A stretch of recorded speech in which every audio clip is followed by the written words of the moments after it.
12,800 years ago, there was an ordinary morning in North Africa. Water flowed through stone channels built with slopes calculated to the precise centimeter. Tree roots spread for dozens of kilometers beneath the ground, drawing water from an artificial irrigation system stretching across the entire region.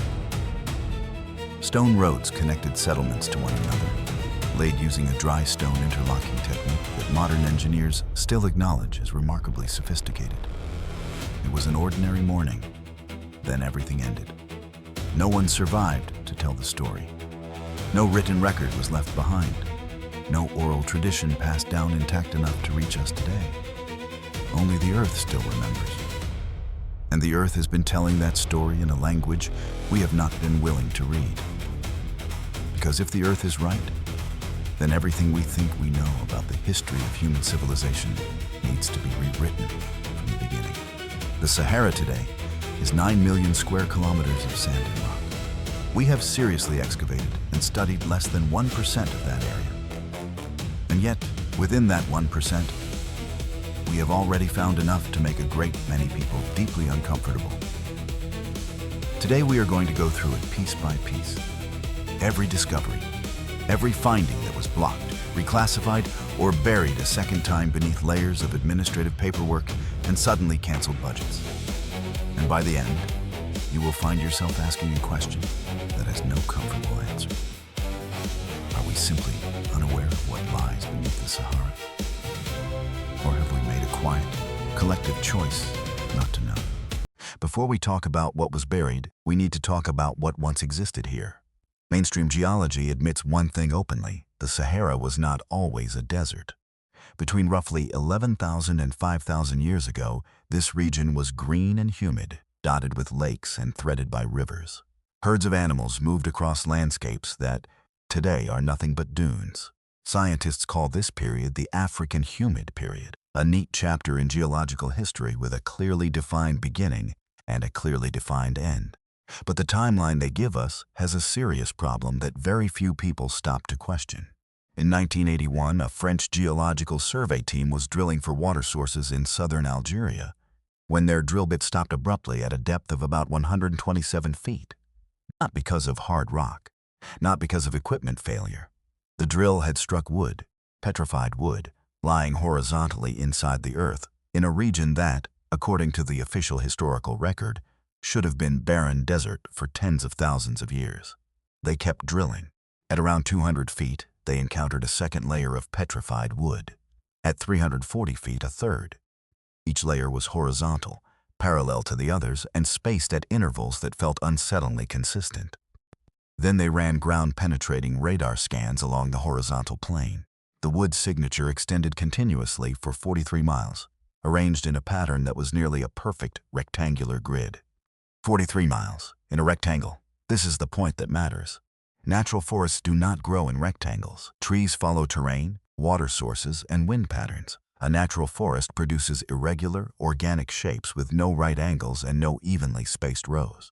A rectangle is the product of planning, and planning is the product of human intelligence. The survey team sent their results back to Paris. Carbon dating of the petrified wood returned ages between 14,000 and 17,000 years old. That placed living, thriving, large-scale vegetation in a region that, according to accepted chronology, should still have been struggling through the tail end of the last ice age, in conditions far too harsh for vegetation at that scale. The findings were published in a French geological journal in 1983, discussed briefly in academic circles, and then quietly absorbed into what researchers sometimes call the footnote abyss, that place where inconvenient discoveries go to exist without being remembered. But this discovery was not standing alone, and this is where the story truly begins. In 2003, a German-led expedition was working in northern Chad. At a depth of roughly 180 feet, their ground-penetrating radar detected what their report described as an interwoven network of petrified wood covering an area of approximately 12 square miles. The structure of this network resembled the foundation of an enormous construction, with intersecting lines running in fixed directions. The radar suggested the network extended significantly deeper, but funding was cut before the team could verify its full extent.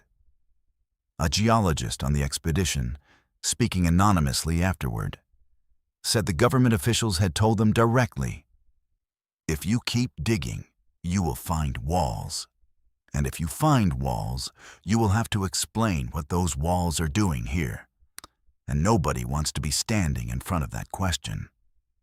In 2006, a team of Italian archaeologists working in southern Libya stumbled across what looked like a Roman road. Straight, stone-paved, running for several miles before disappearing under the dunes. They excavated a section to determine its age. It was not Roman. Organic material trapped inside the road returned carbon dates of between 9,000 and 11,000 years old. Before ancient Egypt, before Sumer, before every civilization we have been taught represents the beginning of human history. And the road had not been built by simply stacking rocks. The stones were locked together using a jointing method that modern engineers immediately recognize as deliberate load-bearing design. Whoever built this road understood physics and materials. They built it to last for a very long time in a land that, at the time of its construction, had not yet become a desert. The Italian team wanted to follow the road to see where it led. Funding ran out. The site was backfilled. The results were published in a regional archaeology journal that almost nobody reads. A road leading somewhere, and we chose not to follow it. In the same period, researchers began paying closer attention to the Richat structure in Mauritania, also known as the Eye of the Sahara. This is an enormous concentric formation roughly 30 miles in diameter, clearly visible from space, with rings so mathematically precise they look almost engineered. The mainstream explanation is that it is an eroded geological dome, shaped over millions of years into concentric circles by natural weathering. That sounds reasonable, until you notice that those circles match Plato's description of Atlantis with striking accuracy, including the alternating bands of land and water arranged at specific proportional distances. Officially, that is dismissed as coincidence. But what makes the Richat structure genuinely significant is not its surface shape. It is what lies beneath. Radar and magnetometer surveys of the area have revealed the same kinds of signals researchers found in Algeria, in Chad, and in Libya. Fossilized organic networks, rectangular voids suggesting rooms or corridors, magnetic signatures inconsistent with natural rock formation. And in 2018, a satellite archaeology team from the University of West Alabama identified more than 300 potential structural foundations within a 15-mile radius of the structure's center. Foundations imply buildings. Buildings imply a city. And a city of that scale would have required water, agriculture, and infrastructure to sustain it, all in a region that is now one of the most uninhabitable places on the surface of the earth. Are you beginning to see the shape of something? Let us be more specific about what we mean when we talk about infrastructure.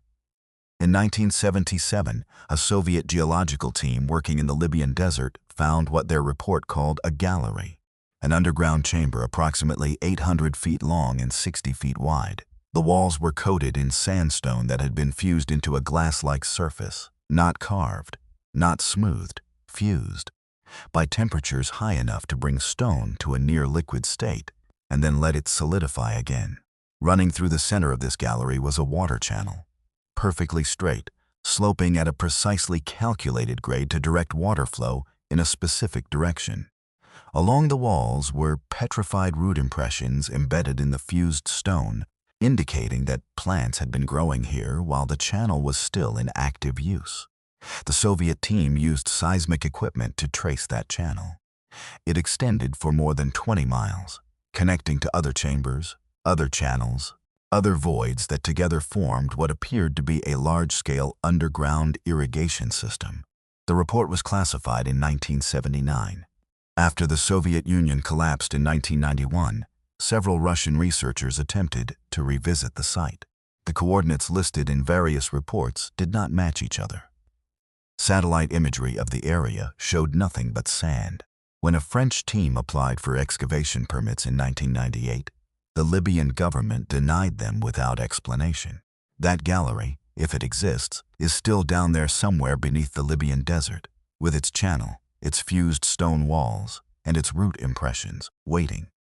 In 2011, a solar energy company was preparing a site for panel installation in Morocco when their excavator, at a depth of about 43 feet, pulled up an object more than 4 feet long. Not rough earthenware, not crude pottery, glazed ceramic, fired at high temperature, with a material composition consistent with advanced kiln technology. The inside showed residue from water transport. The outside showed weathering patterns, consistent with having been buried under immense pressure for a very long time. This was a section of engineered water pipe, complete, with clear evidence of use. The company reported the find to the Moroccan Ministry of Culture as required by law. 3 days later, an assessment team arrived. The site was filled in. The ceramic piece was confiscated. The official report described it as pottery shards of indeterminate origin. A 4-foot section of engineered water pipe, complete and intact, with clear evidence of use, was reclassified as pottery shards. One of the excavation workers photographed the piece before it was taken. That photograph circulated on archaeology forums for about 6 months before the sites hosting it received legal takedown notices. But before it disappeared, researchers had already noticed something important. The exterior weathering patterns indicated the object had been buried under significant pressure for an extremely long period of time. When you place all of this together, the 43-mile route network in Algeria, the underground irrigation gallery in Libya, the ceramic pipe in Morocco, the 11,000-year-old road in southern Libya, a picture begins to take shape. Not of a primitive civilization just learning to farm, but of a civilization that had mastered the management of water across continental distances, that cultivated trees systematically over enormous areas, and that built infrastructure designed to endure. And all of it ended in an extremely short period of time. This is the simplest, clearest, and hardest to dismiss piece of geological evidence in this entire story. Anywhere across North Africa, if you drill down and collect sediment cores, you will find the same thing. Below a certain depth, rich organic soil, pollen from dozens of plant species, microbial evidence of a thriving living environment, signs of abundant water and life. Above that same depth, mineral-heavy sand and silt, the kind of sediment you find in the aftermath of a large, fast-moving flood. And the boundary between those two layers is not a gradual transition zone hundreds of meters thick. It is a sharp, clean line consistent at the same depth across the entire North African continent. Think about what that means. If the Sahara transitioned from green to desert over 6,000 years, as the mainstream account says, that process would leave behind hundreds of meters of transitional layers in the sediment record. You would see soil gradually drying, vegetation slowly thinning, mineral composition shifting over time. That is what 6,000 years of any natural process produces. A sharp line can only appear when change happens within a very short window of time, not thousands of years, not hundreds of years, possibly months. Geologists call these sharp transitions unconformities, and they typically describe them as representing millions of years of missing geological record. But when you find the same unconformity across an entire continent, at the same depth with the same sediment composition, the millions of years explanation starts to feel less like science and more like a way to avoid asking what could have caused simultaneous catastrophe at that scale. Dr. Robert Schoch, the Boston University geologist known for his work demonstrating that the Sphinx was eroded by rainfall and is therefore thousands of years older than mainstream Egyptology, accepts examined core samples from the Algerian site in the early 2000s. His conclusions were rejected by mainstream scientific journals. They were eventually published in an independent archaeology journal, and they read as follows. The petrification process observed in these samples is consistent with conditions involving both extreme heat and simultaneous mineral saturation.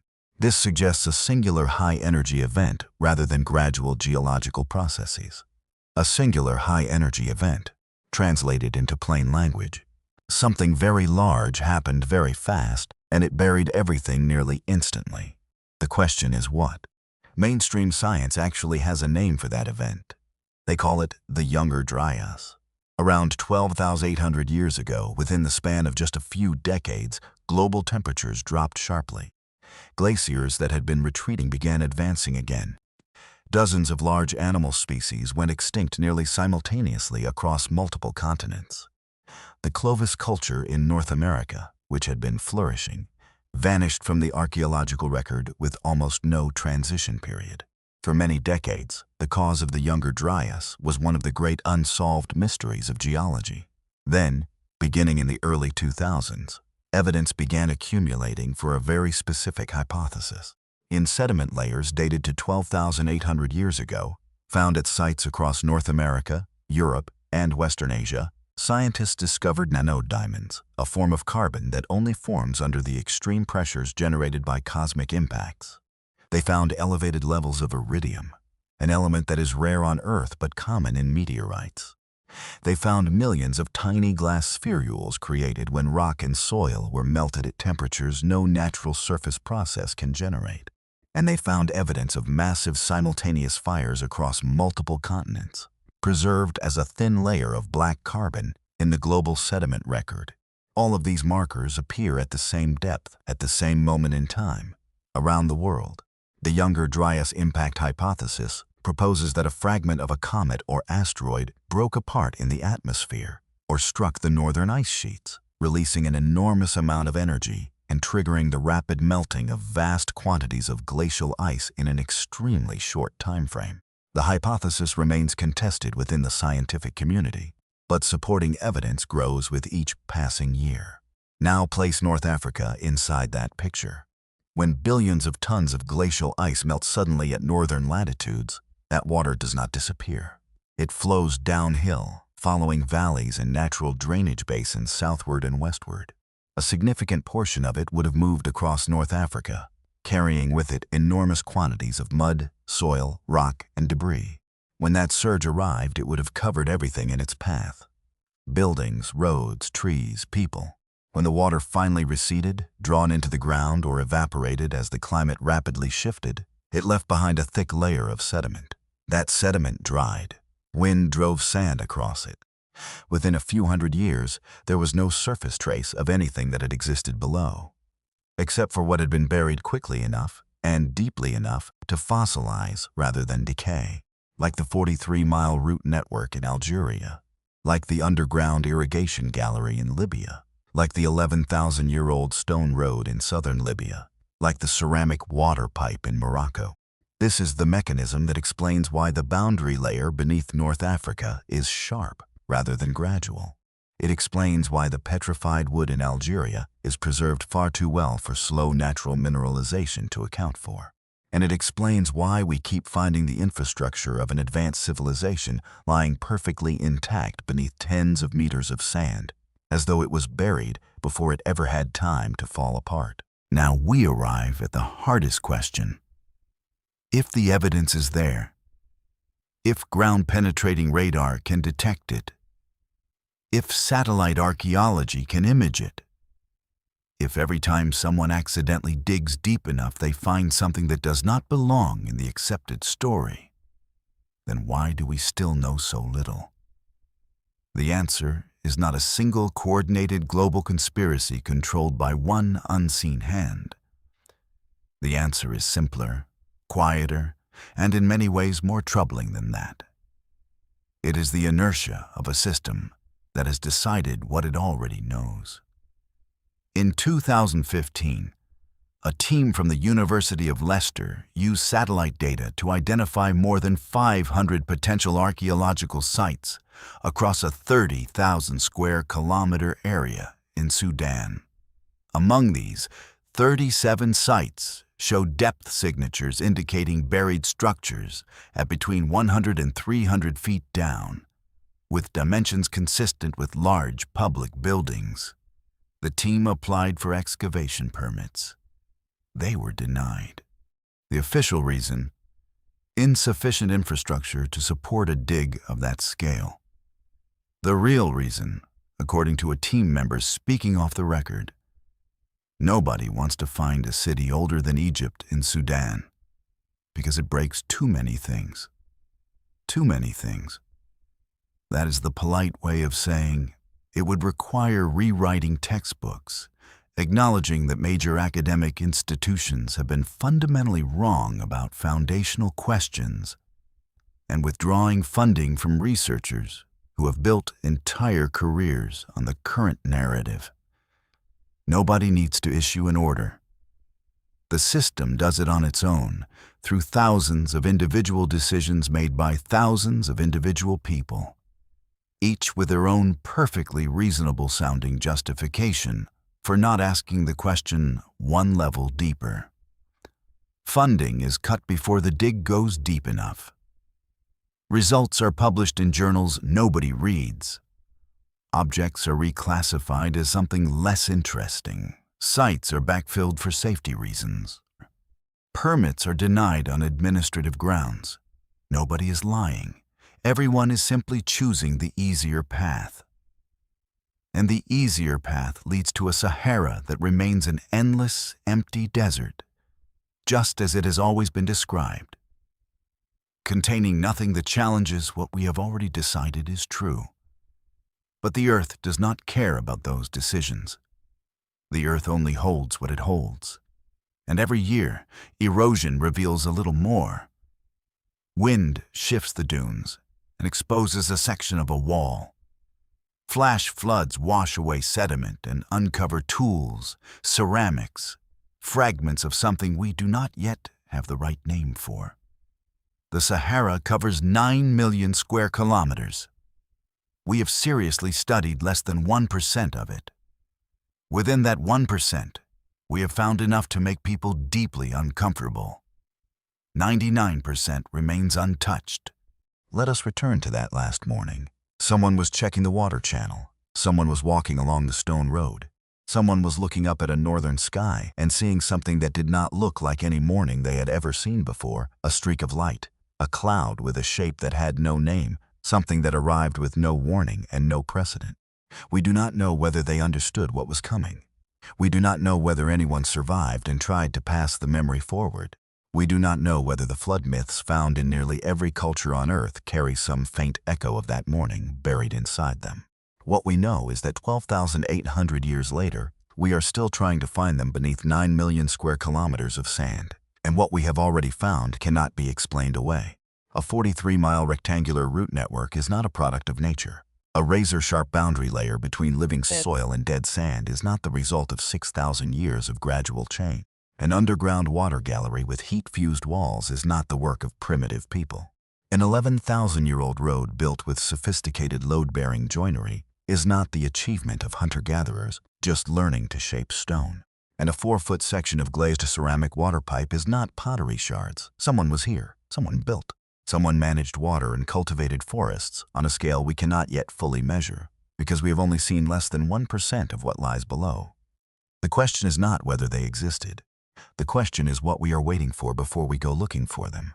Or perhaps we already know the answer to that question too, and we are simply not yet ready to face what finding them would mean.